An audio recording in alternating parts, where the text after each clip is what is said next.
Thank you very much for having me here and actually organizing something so extraordinary that you've been describing. I've been reading about it, and it's really a pleasure and privilege to be here amongst all of you. It's a beginning, and I'm sure I feel very confident that your efforts will gain the traction and the momentum that they deserve. And actually, it's something that the country requires. And I'll try and actually speak about it. I noticed one of your brochures is called "Bringing Science Back into Culture." And one of the papers that I've recently written, which will be appearing in a volume edited by Dr. Kasturi Rangan, chairman of the Karnataka Knowledge Commission, is called "Bringing Science Back into Water." So, that's in a way what I'm also doing with you today, sharing these thoughts around water. So, I've titled it, India's Water Problems Have Simple Solutions, because we often imagine this problem that we have as being something very difficult, almost impossible to resolve, because the problem seems to be getting actually worse by the day.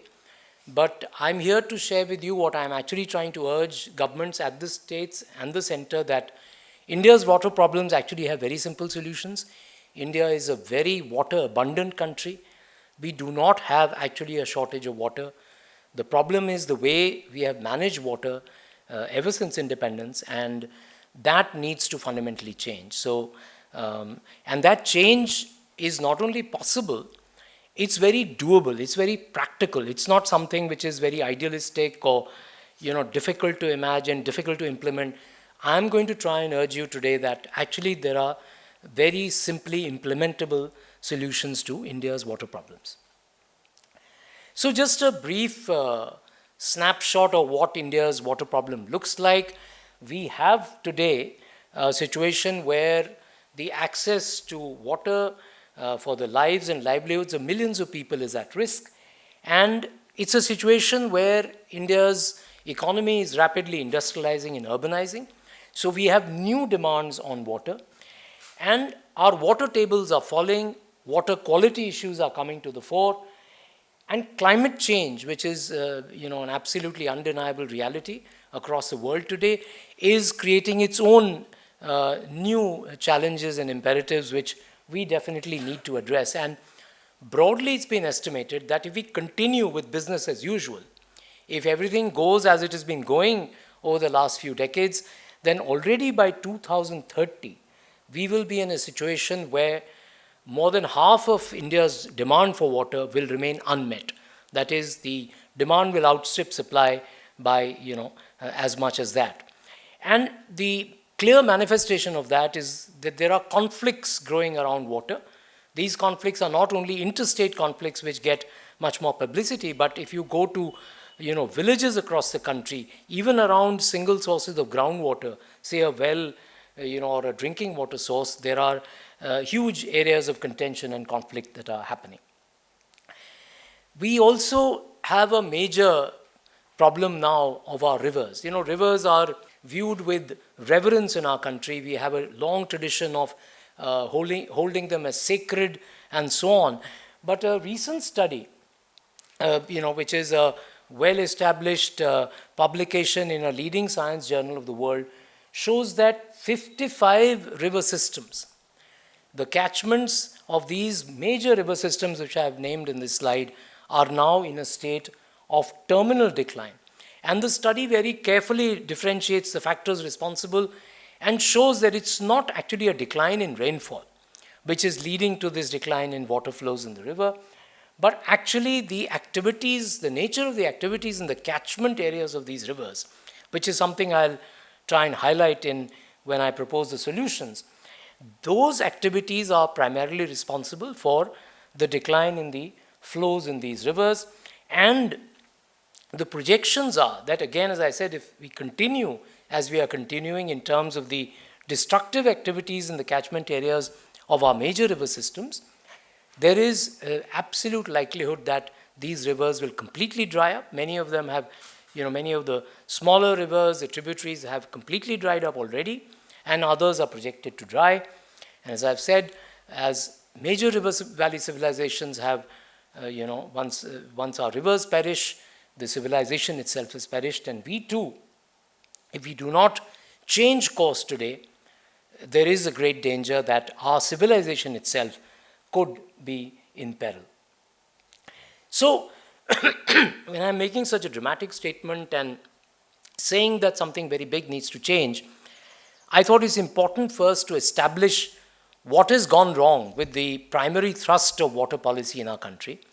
And if you look at the major thrust of policy in the first few years, especially after independence, and which continues to be a major thrust area, which is the construction of large dam structures across our major river systems, we can see that for these large dams, we have spent as much as 400,000 crores since independence. But apart from all the problems of displacement, which you are all familiar with, the environmental destruction that those cause, I'm not actually talking about that right now. I'm taking up the policymakers on their primary objective.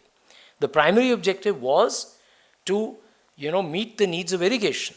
That farmers in our country need this water, and so we have to dam our rivers. And if the tribals of this country have to pay a price, well, so be it, because for food security, for farmers' incomes, we need to actually create higher and higher percentages of irrigation. But when we examine what is happening to the water in these large dam reservoirs, we find that trillions of liters of water that is stored in these large dams is actually not reaching the farmers for whom it is meant. So we have an extraordinary situation where we have spent these huge sums of money, we have displaced millions of people, we have not rehabilitated them, we have submerged our forests and our productive, fertile farmlands, but the primary purpose for which these dams were built has actually not been met. And the classic case study of this is the state of Maharashtra. The state of Maharashtra has the largest number of big dams in this country. 40% of our large dam structures are located in the state of Maharashtra. But when you look at the percentage of cropped area irrigated in Maharashtra and compare it with the national average, it is less than half. The national average is somewhere slightly over 40%, and Maharashtra is not even reaching the 20% mark. So clearly something has gone wrong in the way we have planned these large dam projects. We seem to have focused more on construction, more on spending money. What Dr. Manmohan Singh as Prime Minister would say, there is a growing gap between outlays and outcomes. The focus in government seems to be on spending more and more money, and there is actually, it's an open secret, there is a large political economy of corruption around irrigation.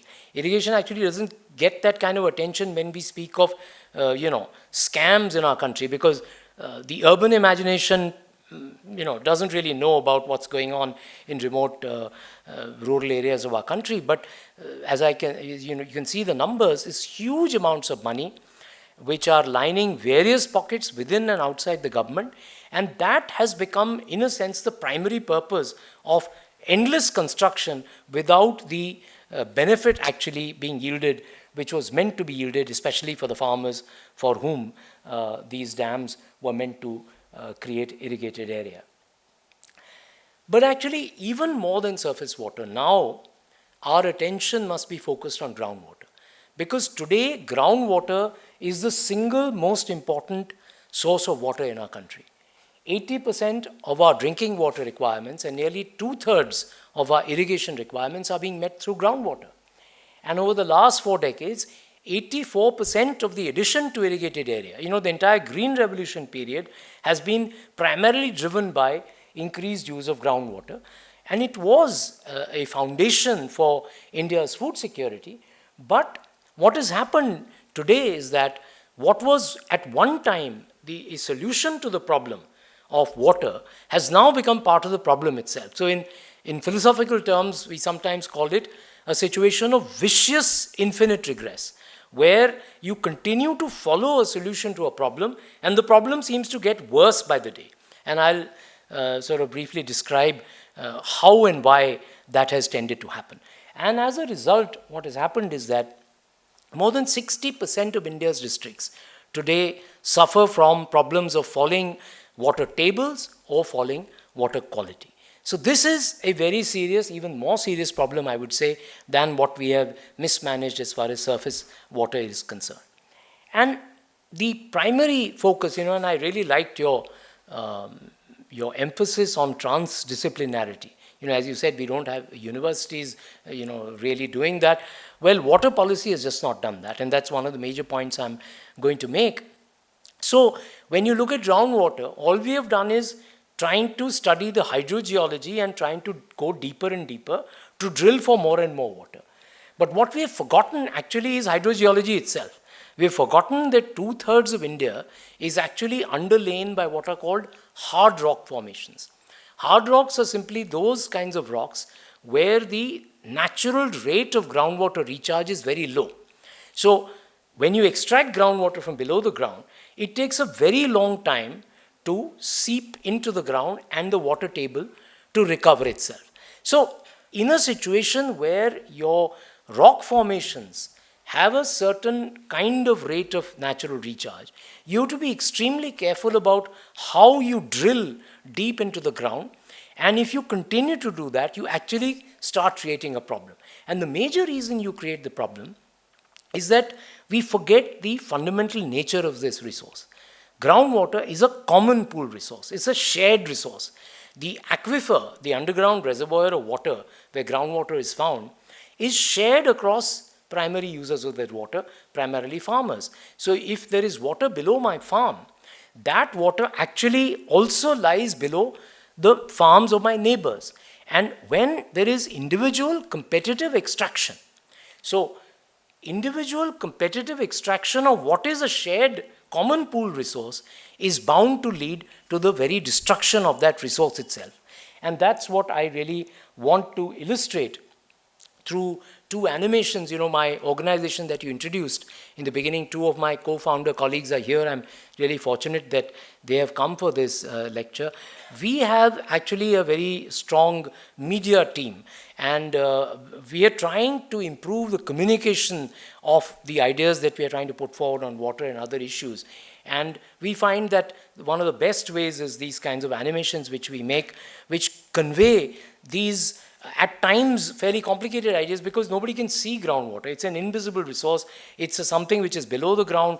We don't appreciate what's happening below the ground. So in a way, these animations help illustrate both the points. One, that we are destroying the aquifers in which the groundwater is found, and also that we are destroying our river systems. One of the major reasons why rivers are drying up in India is the over-extraction of groundwater in their catchment areas. So I'll show you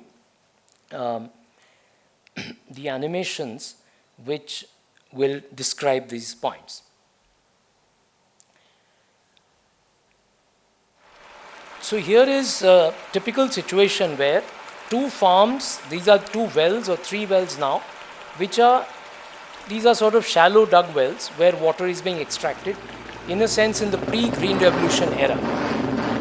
Now comes the 1970s, and a rich farmer acquires a tube well, a bore well, and so he is drilling to a much greater depth. But as you all know, water keeps its own level, so the water in the wells of the other farmers is completely dried up, and he is now the single user of this common pool resource.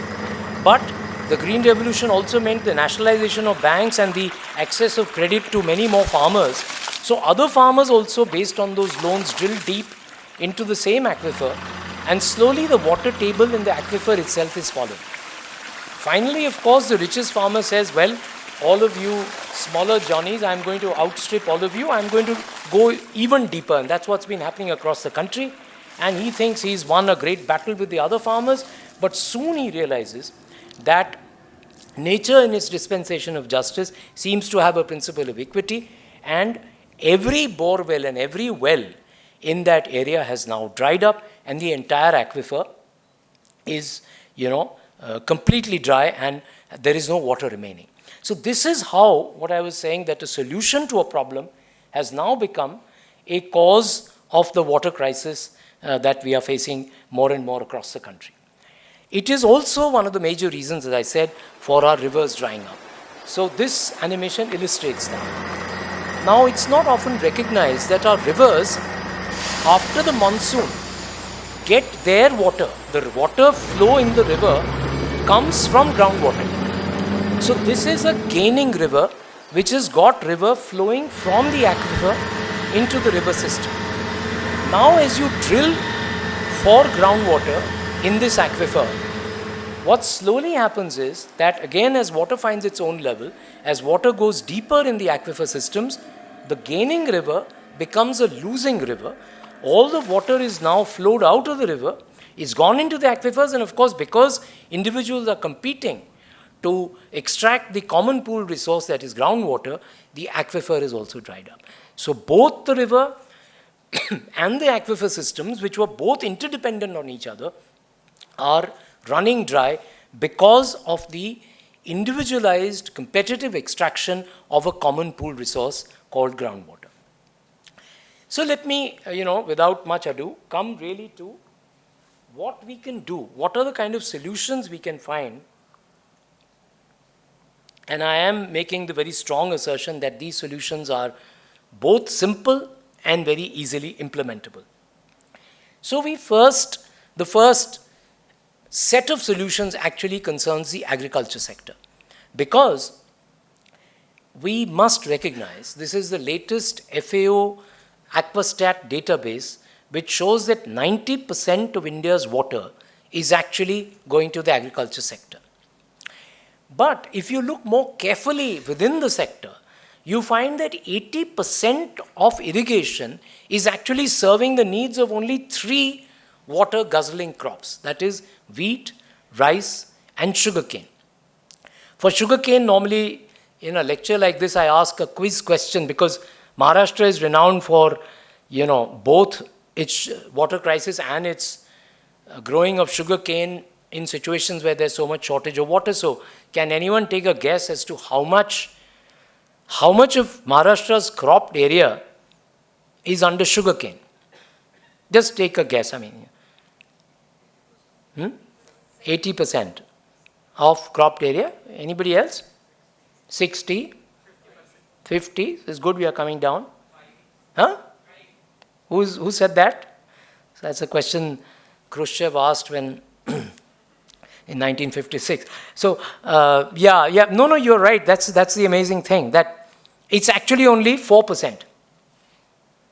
See, we would think that obviously it's a major crop and taking up so much water.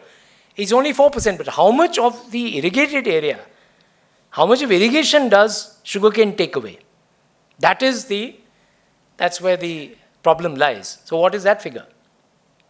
So that's 65%. So 4% of a crop covering just 4% of the agricultural area of Maharashtra is taking up nearly 2/3 of the water. So, when the former Chief Minister of Maharashtra once asked me as to what is the problem, what is the solution to my water problem, I said, sir, you just have to make that 4% go down to 2%, and more or less you have solved your water problem. So, it's to highlight the point that we need to do something about these 3 crops which are taking away 80% of India's irrigation water. But why do farmers grow these crops?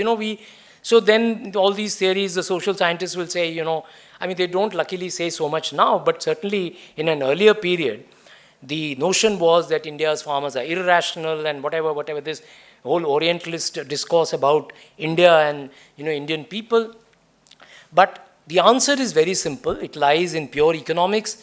The fact is, these are the only 3 crops. Ever since the Green Revolution, these are the 3 crops that, because the Green Revolution also included government intervention in the market for food. So we have been procuring primarily wheat and rice. The government of India, through the Food Corporation of India, focuses its procurement operations essentially on 2 crops. That is wheat and rice. 95% of India's procurement operations. See, minimum support prices may be announced for many crops, but they remain on paper, because when government goes out to procure, it only procures these 2 crops. And sugarcane is procured by the sugar factory. So there is a private sustained demand for sugarcane, and there is a government sustained demand for wheat and rice. So the simplest solution to India's water crisis, which I'm sort of hammering away at various central and state governments, is that we should change. We need to diversify our cropping pattern, and diversification of cropping patterns cannot happen at the you know, whatever, by force, or nor can it happen by moral lectures being given by civil society organizations. Because, the whole thing is, we have to motivate the farmers, make them understand. Actually, farmers understand a lot of stuff better than we do. The problem is if the structure of incentives, the structure of macro incentives pushes farmers to grow water-intensive crops, which creates actually the water crisis India faces. So India's water crisis can be simply said to be entirely policy-driven. Your policy of procuring water-intensive crops is making the farmers grow those crops and is taking away the largest proportion of India's water. So the very first step, in my view, to solve India's water problem is to introduce low water consuming crops broadly in the category of millets, pulses and oilseeds. Now the focus I'm giving to these crops is also because if you examine the history of Indian agriculture and you take the period just before the Green Revolution, that's just about 50 years, from where we are today, we find that people were not only growing these crops, they were also actually enjoying eating these crops, which was a much more healthy option, as I will just explain in a minute. So if we introduce these crops into our procurement system, farmers will have the incentive to grow these crops, which will lead to huge savings in water demand in our country. But the standard objection whenever I propose this is that, today nobody eats. The young audience in this, who have come here today, I'm not sure how many of them, this is a pioneering city, so maybe here a lot of people have started eating this. I don't know what the numbers are. But generally, it's the McDonaldization of the universe, if I may say so, that has happened in the last few decades. So everyone is into, ultra-processed foods, etc. And that's what the feeling is that everyone enjoys. So who is going to, what are we going to do with these crops? The government, if it procures them, what will it do with them? The simple answer is, as I've shown on the slide, that India runs the largest nutrition programs of its kind in human history. Nobody has ever run the massive midday meal program that we run, or the preschool Anganwadi program, the ICDS program, which is which has a major supplementary nutrition component. And introduction, and luckily for us, it's not the Planning Commission, the erstwhile, or even the present Niti Aayog, which decides the menu that you give to. So we have to be thankful for these small mercies in our planning system. We can still decide our own menu at absolutely the local level. And I think if we can decide to do that, and a lot of work actually is already happening in this direction, my own organization and our network in the rain-fed areas revitalization network, we are working on what we call Jawar Utsavs, where we have dietitians and nutritionists who are now devising very tasty recipes for children to enjoy, these kind of food grains. And we, get the help of all these people to actually work out solutions which can be easily implemented. And, the government of India has recently announced the Poshan Abhiyan. This is actually an extraordinary initiative, which completely takes from the ideas that I am presenting to you here, which have been spoken about over the last decade by the civil society networks promoting this alternative form of agriculture. So I think there is a great opportunity we have where if we can do this, if we can popularize these kinds of crops to be introduced into the menus, then actually what will happen, is that we'll have a shortage of these grains, because we will never be able to meet the huge demand that the midday meal ICDS and of course the public distribution system also. Because if we can make it available in the way we make our ration wheat and rice available, then I think that demand will also become so large that farmers will gradually shift their cropping pattern towards these less water-intensive crops. And traditionally they were actually called inferior cereals. Many of us lobbied and campaigned with the government of India. Recently, the government has now absolutely said that we are going to call them nutri-cereals, because there is a very good reason for that. And all the evidence I presented here, the evidence is much larger than this, that the protein content, the iron content, the fiber content, and the glycemic index. So those three are higher, and the glycemic index is much lower. So given that, we have a major nutritional crisis that India faces, this also gives you a great win-win as far as our nutritional requirements are concerned. And of course, the fact that these are the traditional crops of the rain-fed regions of India, where we have a genuine shortage of water. We can actually solve India's water problem through the same effort. So just a quick look at, why from nutritional point of view this is so important. We do not only have the largest number of undernourished children in the world. This still remains, 70 years after independence, we haven't got a handle on the most basic requirements of the Indian people, and nutrition is one of them. But now, paradoxically, we have also become the diabetes capital of the world. And these are, very alarming figures, that the number of diabetics, which rose to 65 million in 2016, are projected to double by 2030. And as I was saying earlier, a major contributor is the shift, is the displacement away, the shift away from whole foods towards energy-dense but nutrient-poor ultra-processed food products. And unless we make this change in our dietary patterns, this could become an even more serious crisis. In fact, the Lancet Commission launched a report just exactly a year ago, which is called the Syndemic of Undernutrition, Diabetes, and Climate Change, which points to the fact that undernutrition and diabetes are actually flip sides of the same coin. And in a way, through the example of the Green Revolution, I've illustrated how both the problems have been created actually by the same move towards a Green Revolution kind of agriculture. So, having established the case in brief, and we can discuss this in more detail in the question answer, the case for a diversification of the cropping pattern, I'm also now going to argue that we need to move away from the kind of agriculture that we have been practicing in India since the Green Revolution. So, the other dimension which I want to first highlight of the health crisis, it's not only diabetes, it's also cancer. And it's become so commonplace. Every other person you meet, whether it's in your family or friends, seems to be suffering from cancer. It's the second most common disease in India, responsible for about 30 lakh deaths every year. And it has a strong correlation with the excessive use of fertilizers and pesticides, which is happening in our farming, which are being transported into our body via food and water. This is the kind of picture that sometimes is presented of the kinds of pesticides and the kinds of problems that they lead to. So, agriculture itself, see, the fact that it has all these consequences for water, for health, but the fact is we anyway are facing a major farmer crisis in our country. In the last 30 years, more than 3 lakh farmers have committed suicide in India. India has a long agrarian history.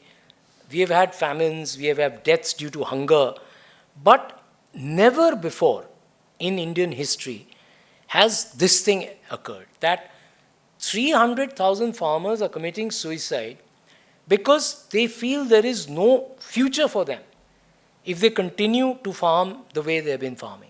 And where do we get this data from? This is not some NGO-based biased data which can be dismissed out of hand. Can somebody tell me where this data comes from? Which is the source of this data? It's the National Crime Records Bureau. Because as the former Chief Minister of Maharashtra said, sadly he is no more with us, he once made a statement. In kisanon ko bata do, I hope you all understand Hindi. He actually probably said it in Marathi, I don't know. But I'll say it in English, probably I should. That tell these farmers that they dare not commit suicide because I will put them in jail. Because suicide is a crime under the IPC. This is the extent of the insensitivity of our policymakers today. We are not addressing the very serious crisis of farming, and I'm saying the roots of that crisis lie in the paradigm of chemical agriculture that we've been following for the last 50 years. Now, let me make it clear, I'm not deriding the achievements of the Green Revolution, because a lot of people get very offended. And it's also wrong in retrospect to sort of, castigate everything that was done in the past. I think at that time, it was a matter of national sovereignty, national self-respect. It was the need of the hour. We needed to increase yields quickly. And I think, let's say for the first 20 to 30 years of the Green Revolution, that is the period in the 20th century, I think it made a huge contribution to India's food security. But as the turn of the century occurs, over the last 2 decades, what has happened? That farmers have been forced to apply more and more fertilizers and pesticides to achieve the same level of output. So earlier, as in economics, we speak of increasing returns to scale. So the application of fertilizers and pesticides would lead to a more than proportionate rise in output, which was the basis of the Green Revolution, of food security, of growing farmers' incomes. But as you all know, the more you apply these fertilizers and pesticides, the responsiveness of the plant system, the output, the productivity of the plant system keeps going down.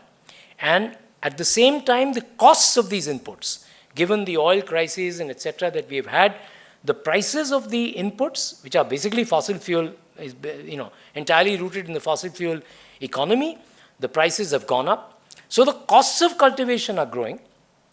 The production, the agricultural output is not growing in proportion to the amount of inputs that you are using. So essentially the consequence is that you have negative farmer incomes. The net income that accrues to farmers after you subtract the cost of production is actually falling. And what we have done in response to this crisis is essentially, kind of a knee-jerk reaction. So what do we say? And this is true of farmers' organizations also. The demands of farmers' organizations in the main is for higher minimum support prices for wheat and rice, for greater chemical fertilizer subsidy, for cash transfers, which PM Kisan embodies, which the Congress party, if it had come to power, would have even expanded through the Nyaya system to even larger amount. And my difficulty with these solutions is that they actually only reinforce the vicious cycle in which farmers already are, because you are not fundamentally addressing the root causes of the problem which has got the farmers into this situation in the first place. If you continue to give, cash transfers or give subsidies for the same kind of agriculture, well, the farmer will essentially end up spending more of that cash on the same agriculture, which, is actually getting them into a deeper and deeper vicious cycle. So that is not going to be a solution. The solution has to be to diversify, as I said, the cropping pattern. The fact that the Green Revolution imposed a monoculture into agriculture has increased the element of risk in farming. I don't know how many of you invest in the stock market, but it's a basic principle when you invest in a risky, arena, that you must diversify your portfolio, right? Anybody will say portfolio diversification is the basic principle of investment in a stock market. Well, agriculture is even more risky. An investment in farming has even higher risk than that in the stock market, because not only do we have a market risk, we also have the climate risk, the weather risk. And in such a risky enterprise, if you're going to put all eggs in one basket, which is essentially what we did in the Green Revolution, the fluctuations that you will experience in your net incomes will be even higher. Therefore, the kind of vulnerability that you face to weather and market risk is even greater. So diversification is extremely important also from the point of view of reducing the riskiness of farming. But we also must move away from chemical agriculture towards more nature-based solutions, which many of us are trying. Hundreds of thousands of farmers today are experimenting, and successfully so, with alternatives to the chemical agriculture paradigm of the Green Revolution. And what I'm saying is, this shift away from chemical agriculture ensures a series of multiple win-wins. It's for farmer incomes, river rejuvenation, because there's a reduction in the extraction of groundwater, which actually will reinforce the base flows, which sustain river flows after the monsoon is over, for soil health, for water security, and for consumer health as well. So just a brief on, how is it that these natural farming systems work? What we are doing is that we are trying to reactivate the power of nature. what we have actually subdued, repressed, and actually made inert, what these systems are doing. And the biggest example, of course, comes from the state of Andhra Pradesh, where the state has resolved that in another less than 10 years, the entire cropped area, 8 million hectares of farmland in Andhra Pradesh, will move towards natural farming. And this is, this was a chief minister who was committed to sort of high-tech solutions to problems, but he saw that he had the highest number of farmers committing suicide in his state, and he was convinced that unless we make a shift away from chemical agriculture, we will not find solutions to the problems of farming or of water. And the good news is that the new chief minister, who has just taken over, is also deeply committed to pushing forward this program of natural farming. So what's essentially happening here is that by strengthening the soil structure, it's about fluid dynamics within the soil, where because the water holding capacity of soils is improved by the kind of agriculture that you do, and because water quality is ensured because you are no longer putting in those harmful chemical inputs of fertilizers and pesticides, you get actually a situation where you improve soil fertility and you also actually increase soil moisture. And a lot of crops can be sustained on the basis of the kind of soil moisture that soils are able to accumulate because of the activation of what can be broadly described as the soil food web. So this soil food web, which had been inactivated in a sense by green revolution agriculture, now comes into play and starts providing solutions which are both more sustainable and of course much less costly. So the dependence on external inputs for the farmers goes down and their net incomes increase.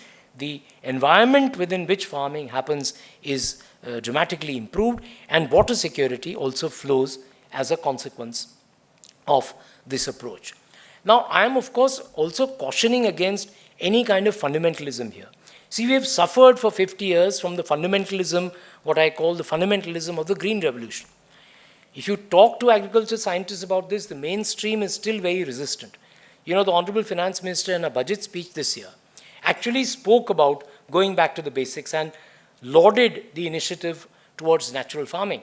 It's a different matter, however, regrettably so, that in the same budget a few paragraphs later, 80,000 crores were given as subsidy for chemical fertilizers. So this happens. We can say this is an internal contradiction and we can lament that and we must lament that. But it's also a fact that a finance minister, for the first time in 70 years, of presentation of budgets in India, would have spoken about something like this. And I'm hoping that governments will be more and more persuaded about the need to move towards nature-based solutions. The biggest problem, of course, is the fundamentalism, as I said, of the Green Revolution lobby. And what I'm saying is, let's not replace that fundamentalism by a fundamentalism of something like zero-budget natural farming. Because actually there is nothing, no farming can ever be entirely zero budget. So I'm urging the government of Andhra Pradesh. Just 2 days ago, we had a long presentation by the government to the committee that I'm chairing on national water policy, and they have very kindly agreed to discard this label, which has made the case for natural solutions actually much more vulnerable to attack from the mainstream, fertilizer pesticide lobby. But there is no doubt that this farming is much more low budget than the chemical agriculture of the Green Revolution. Some of us practice also what is called non-pesticide managed agriculture. There is something called conservation agriculture, low external input sustainable agriculture. These are all alternatives which should actually be encouraged so that they can flower across the length and breadth of India, depending on the various agroecological conditions that we find. The main point is there is great diversity in our country. We have to respect and protect that diversity in every form. And certainly, as far as farming is concerned, we need diverse solutions for the diverse challenges that India's agroecology poses. At the same time, while we are advocating the move towards a different kind of cropping pattern, I'm not trying to argue that we do away with the water-intensive crops. There are regions of this country which are well endowed with water, the eastern parts of the country especially, and they can certainly continue to grow the water-intensive crops. But even there, by changing the technology of agriculture, we can effect large savings in the water consumption of water-intensive crops like rice, wheat, and sugarcane. And these are some of the kinds of technology innovations which are already on the ground. They are being successfully tried out. These need to be taken to scale so that the water consumption of even the water-intensive crops, whose area must decline, but wherever they are being grown, that consumption can also be quite dramatically reduced through introducing innovations in the way we irrigate these crops, in the way those crops themselves are grown. So these were the kind of solutions that I am proposing in the farm sector for solving India's water problem. Now let's come to the irrigation sector itself. Let's come to what reforms, what solutions we have as far as the management of water is concerned. And first, let's begin with what we were talking about earlier, that we have built all these large dams, but that water which is stored in these dams is not reaching the farmers for whom it is meant. So what I am arguing is that we must shift the focus of our irrigation sector away from construction and spending money, which was essentially, as I said, corruption driven, towards management and maintenance and last mile connectivity. I am right now not speaking of the problems of displacement, etc., which I am leaving aside for a moment. I am focusing your attention on the water that already exists in these large dam projects. We can easily, at much lower cost than that of building new dams, actually ensure that the water, the trillions of liters of water, which is stored in our large dam reservoirs, can effectively reach the farmers for whom it is meant. And a rough estimate shows that there is a gap of 24 million hectares. 24 million hectares is the area of land that can be irrigated if we can manage to get the water which is already there in our dam projects reach the farms for whom it was meant.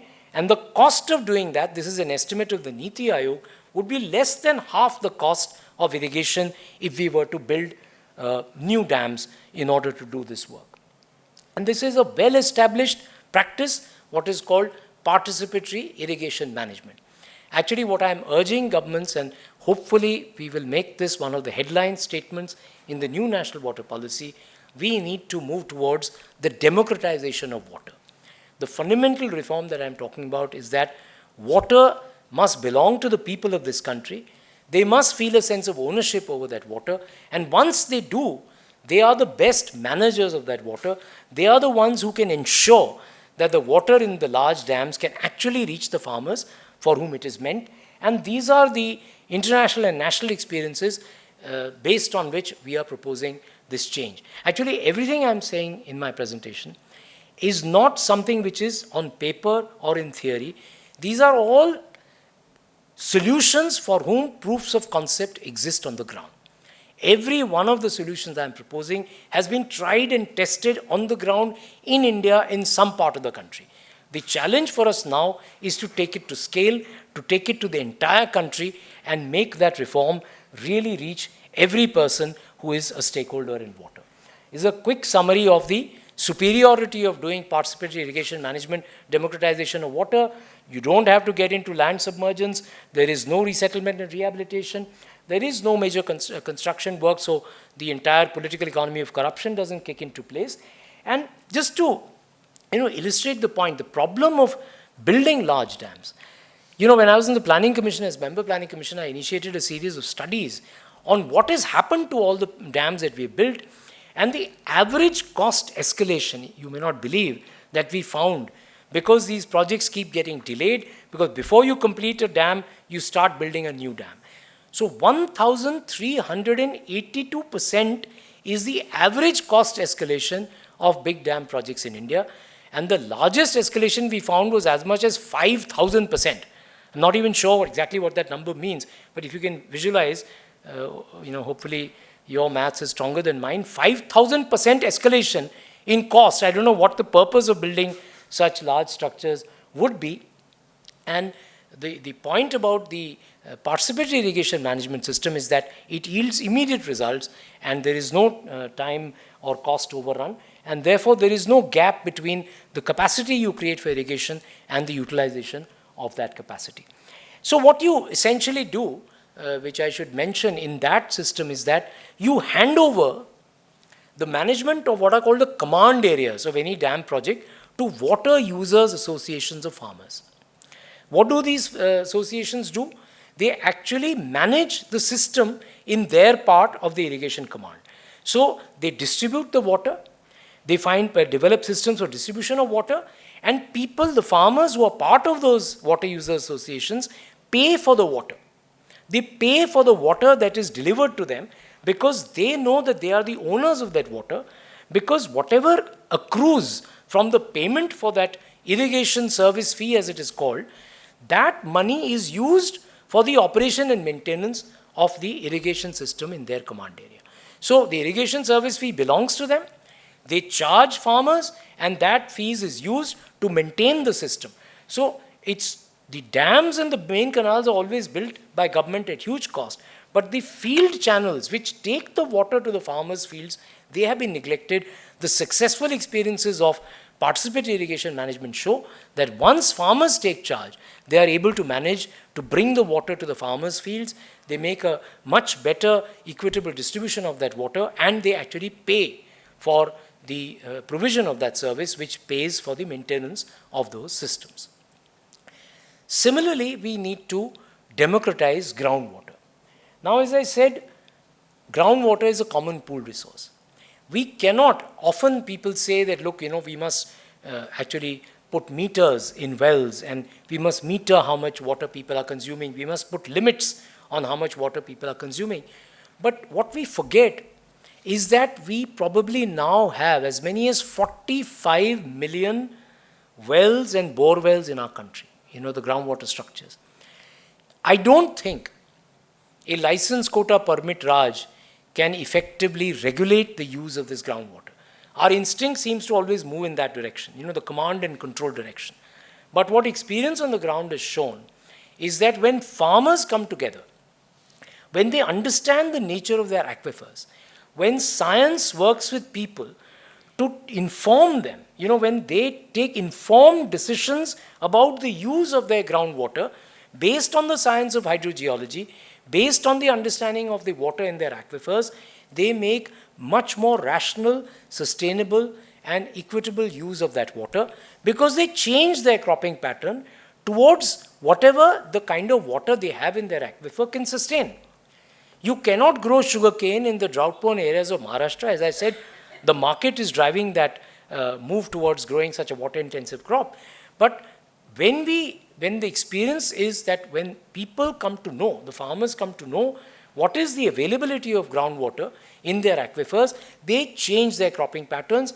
There is an example of, well-documented examples of millions of farmers in the states mentioned in the slide who, once they were informed adequately about the nature of the aquifers, shifted towards crops which were more suited to the agroecology of their regions. Essentially what we are doing, therefore, in all the examples I'm taking, we are shifting the focus from the supply side towards demand side management.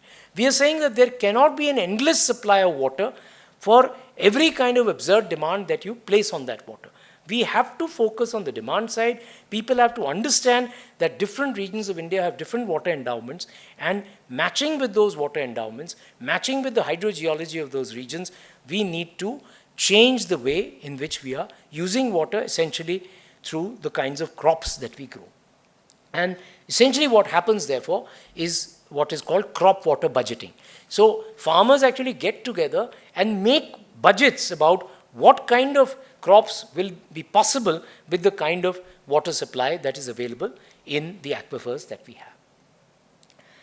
So surface water democratization, groundwater democratization are the building blocks towards what we call governance reforms. So having covered the reforms in agriculture, in the water sector, I now want to focus on the governance of water itself in our country. And I'm trying to draw your attention towards the river basin as the fundamental unit of governance which the country needs to adopt. And this is what the new national water policy, I am hoping, is going to make a centerpiece of our thrust in water. Now, as I said, India is a nation which has a great reverence for its river systems. But when we see the kinds of disputes that are happening around river systems, one of them is happening right here where we are sitting. And when we look at the state of our river systems, what we have done to them, we get a very different picture from the one you would get if you were actually in reverential regard for the rivers that dot the length and breadth of India. So I'm just giving you a few pictures. Godavari is India's second largest river. And the Kumbh in Nashik is one of the very revered sites for the holy dip. And this is what the state of this, Kumbh was in 2016. And a few miles upstream, another, Triambakeshwar is an even more revered site. It just holds stagnant water, and tankers are being used to fill, that pond. And then what we have done is that we have a notion of beautification. The Sabarmati front in Ahmedabad, or the kinds of, attempts at beautification in some of these holy sites. So what we have done is, see, our notion of development is essentially, in one word, it is cement. So the more cement you use, the more developed we feel we are. And these are the kinds of so-called facilities for beautification or for having holy baths that we feel very driven towards.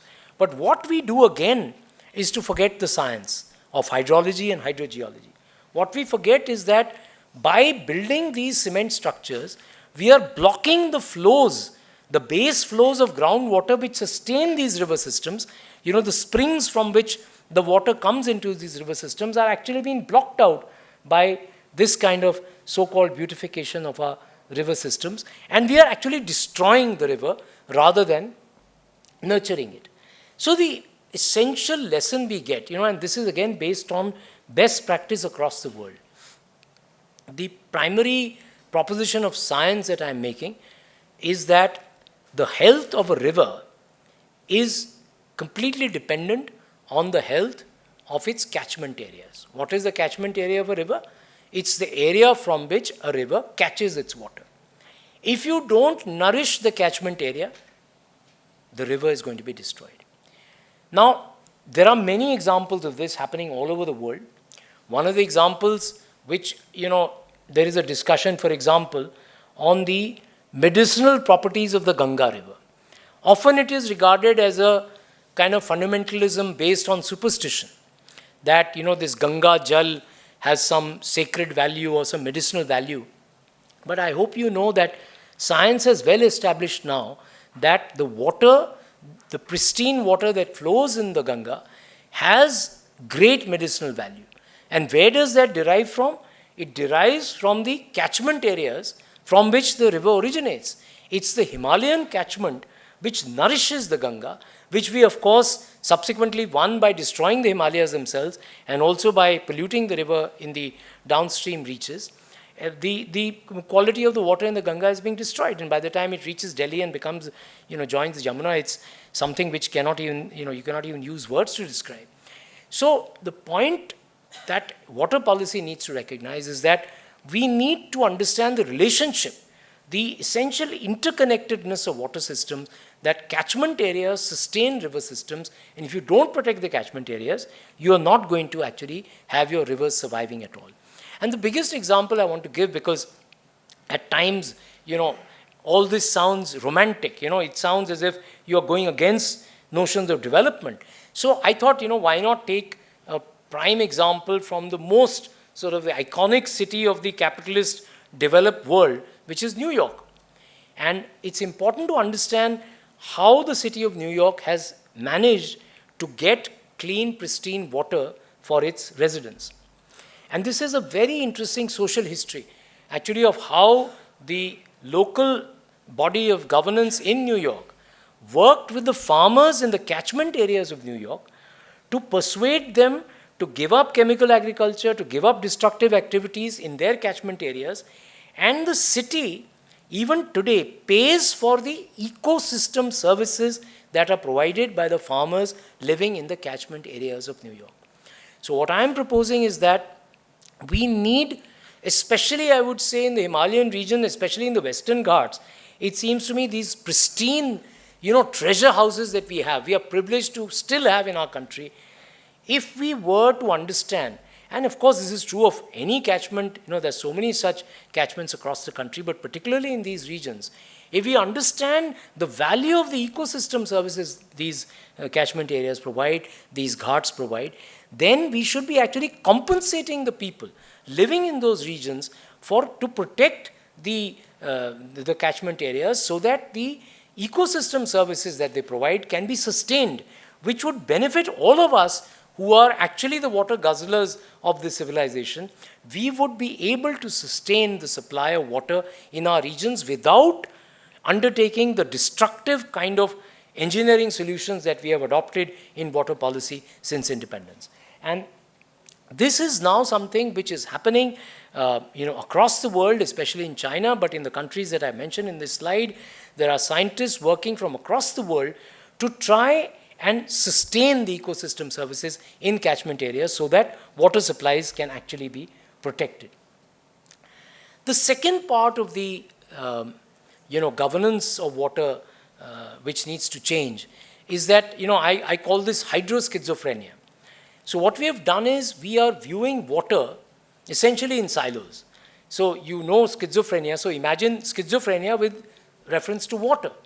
And I speak of three kinds of hydroschizophrenia which water policy in our country suffers from. First is the division between irrigation and drinking water. The second is the kind of siloization of surface water and groundwater. And the third is water and wastewater. What we have done is we have planned for each of these binaries. We have created binaries and we plan for them separately. What is the consequence? Well, we have just launched the Jal Jeevan Mission, which is the most ambitious attempt to provide drinking water to residents in our country.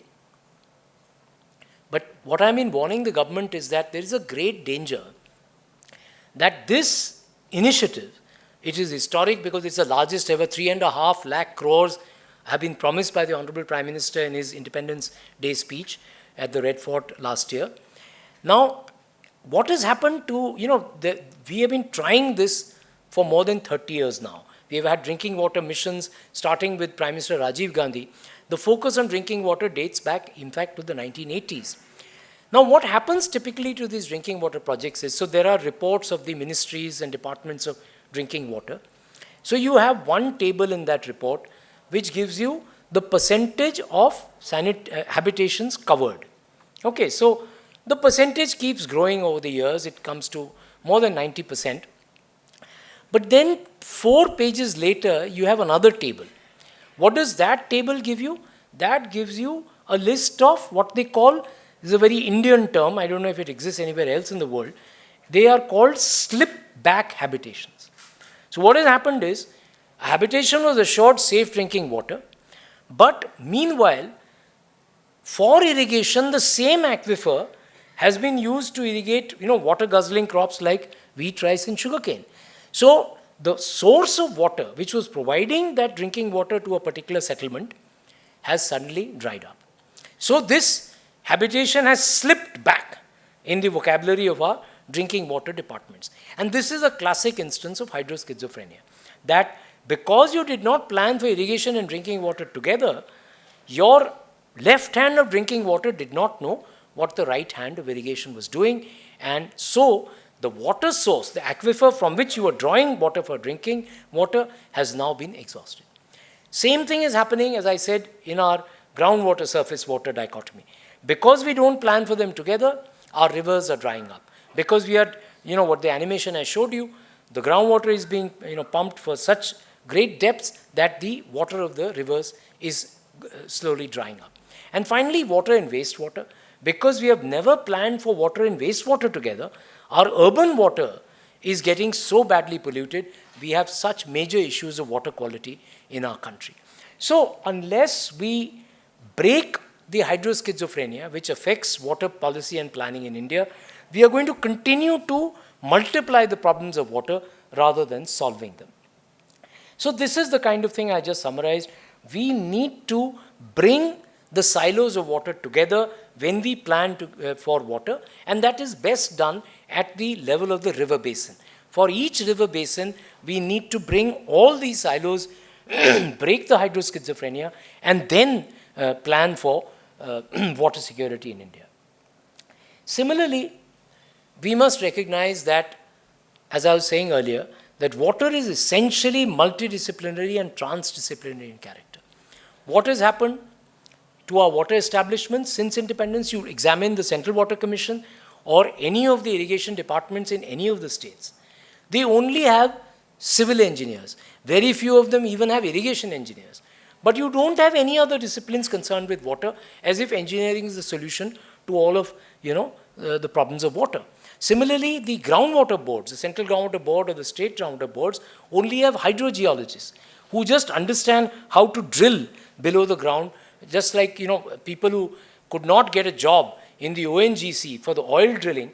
The poor country cousins of those people are the ones who occupy seats in the Central Groundwater Board. What we don't realize is that if we don't have an agronomist advising us on the consumption of water by crops, unless we understand the relationship between agriculture and water consumption, we cannot plan effectively for water. But you would be surprised to know that not a single department dealing with water in our country, whether in the states or in the center, ever since independence, has ever had an agronomist, has ever had a river ecologist, because river, the whole understanding of rivers has only grown recently. They have never had anybody from the social sciences or management. To get the democratization of water on the ground going, you need people who understand how to mobilize people, how to bring people together, how to resolve conflicts. All of these are social science and management issues which we have completely ignored. We have never had an ecological economist. We have never understood the value of ecosystem services.